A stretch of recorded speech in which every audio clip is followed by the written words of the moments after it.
জন্মদিনত প্ৰধানমন্ত্ৰী মোদীক এখন দৰগাহে দিব ধৰ্মনিৰপেক্ষতা আৰু সম্প্ৰীতিৰ পাঠ। প্ৰধানমন্ত্ৰী মোদীৰ জন্মদিনত বিতৰণ কৰা হ'ব ৪,০০০ কিলোগ্ৰামৰ নিৰামিষ খাদ্য। এই খাদ্য বিতৰণ কৰিব আজমেৰ শ্বৰীফ দৰগাহে। নিজকে নন বায়'লজিকেল ঘোষণা কৰাৰ পাছত প্ৰধানমন্ত্ৰী নৰেন্দ্ৰ মোদীৰ এইটো প্ৰথমটো জন্মদিন। মোদীৰ জন্মদিনৰ বাবে বিশেষ সূচী প্ৰস্তুত দৰগাহৰ। ১৭ ছেপ্টেম্বৰত প্ৰধানমন্ত্ৰী নৰেন্দ্ৰ মোদীৰ ৭৪ সংখ্যক জন্মদিন।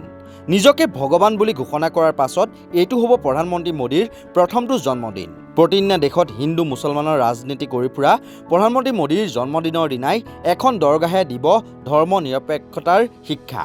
প্ৰকাশিত খবৰৰ মতে আজমেৰ শ্বৰীফ দৰগাহে ৪,০০০ কিলোগ্ৰাম ওজনৰ নিৰামিষ লেংগাৰ প্ৰস্তুত কৰি বিতৰণ কৰিব। দৰগাহ আজমেৰ শ্বৰীফৰ গাদ্দী নাছিনে ছৈয়দ আফছান চিস্তিয়ে ঘোষণা কৰে যে এই নিৰামিষ খাদ্য ভক্ত আৰু অভাৱগ্ৰস্ত লোকৰ মাজত বিতৰণ কৰা হ'ব। হজৰত খোৱাজা মঈনুদ্দিন চিস্তিৰ দৰগাহৰ ৫৫০ বছৰীয়া পৰম্পৰাক ৰক্ষা কৰি আইকনিক বিগ শ্বাহী ডেগত প্ৰস্তুত কৰা হ'ব এই লেংগাৰ। প্ৰধানমন্ত্ৰী মোদীৰ জন্মদিনত তেওঁৰ দীৰ্ঘায়ুৰ বাবেও প্ৰাৰ্থনা কৰি ইণ্ডিয়ান মাইনৰিটি ফাউণ্ডেশ্যন আৰু আজমেৰ শ্বৰীফৰ চিস্তি ফাউণ্ডেশ্যনে সমগ্ৰ লেংগাৰৰ আয়োজন কৰিছে।